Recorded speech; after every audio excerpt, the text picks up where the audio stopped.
Hi, welcome everybody. Marilyn here from Cotton and Chocolate Quilt Company, and today I'm demonstrating the use of the Wing Clipper 1 from Studio 180 Designs. So I'm going to be using the Wing Clipper to make a finish size of a 2 by 4 inch finished Flying Geese. And so the great thing about the Wing Clipper is when you get the ruler, you have this great information sheet, and I always keep it to refer to the cutting chart. And if you lose yours, you can always find it online, but this tells you your finish size, your cut size, the large square, and the small square. So today, to get a finish size of 2 by 4, I need a 5.5 inch background piece. You'll see that right here, and 4 3-inch small squares. Okay, so that's what I have right here, and my small squares. So before I get started, I get all my tools ready. Here's my Wing Clipper ruler, and then also to mark my 1/4 inch, I use the Quilter's Magic Wand, also by Studio 180. So I'll show you how that works in a minute. So my small squares, I'm going to be marking on the wrong side of my fabric. This is a grunge fabric, so my print is here. The wrong side is here. So this Quilter's Magic Wand, it has a little line right down the center here, and then this marks your 1/4 inch. So I put this down from point to point here, and then get a tool. Usually I use a fine line pencil. Today I just use a marker so you can see my line a little darker for the video. I mark from each side, so I have 4 squares. That's going to yield 4 flying geese, okay? So I mark all my squares ahead of getting going. And for the demo, I did a little bit of pre-sewing. So I marked all 4 squares from point to point, a thin line on each side, so that will get your 1/4 inch. Great for half-square triangles. This has a lot of uses to it. So mark your squares, and I marked these. And then I lined these squares up on top of my 5.5 inch square right here. I'll just put this on top, and you're gonna nudge it a little bit in from your placement. Don't just line it flush. So I lined that in a little bit here and nudged it in a little bit here, maybe like 1/8 of an inch or so. And then you want to make sure that these lines are parallel, and then you're going to pin them on each side to hold it stable, and then sew exactly on top of those lines, which I've already done for the video. Okay, and then you're going to take your ruler and cut that down the middle, okay? And then you will press those out towards the triangles, both of those pieces, okay, on each side, and then press that again, each of those.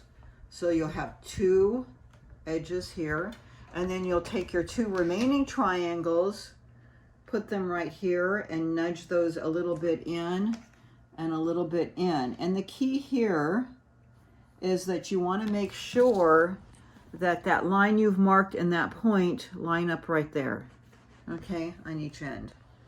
That line lines up right there, okay? So I've already done that here. Put a pin on each side and sew exactly on that line all the way down, okay? So I've already done that for the demo. And you can take this ruler, another ruler, and you're going to just line that up from point to point.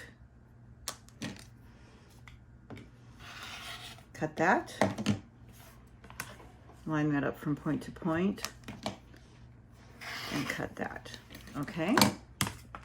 And then, let me get these out of the way. You're going to press all of these towards the triangle. So everything's being pressed towards the triangle, unless the pattern might note otherwise, but generally it's always done that way. So see, you're getting 4 flying geese out of that one square, that large square that you started with, the background square, and then your 4 points. Okay, but you're not done yet. Now the ruler comes into play, because these are oversized. These are just oversized. Now you have to cut them down to size. So we're going with a 2.5 by 4.5.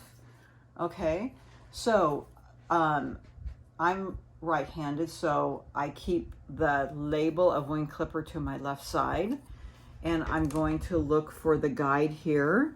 So these have little triangles, and that V goes into the V of your wing. Okay, so here's a 4.5 inch mark and your 2.5 inch, and it kind of guides right into your V. And there's a cut down, and there's not a lot of excess, but enough excess to cut down. And I'm going to hold that and cut my first cut down. And then the great thing about Studio 180 rulers is there's always a secondary guide when you cut down the other side. So now the 4.5 goes at the bottom to square it up, but you also have this V right here to line up that point. So I'm lining up the 4.5 and a 2.5, but lining up the V in that point, and I'll do my second cut down. Okay, and voila, you have a perfect 2.5 by 4.5, and this is a perfect 1/4 inch right here. So when I'm going to do the other 3, what I do for me to make sure I'm accurate is I do all of these at once. I do this cut down here, 1, 2,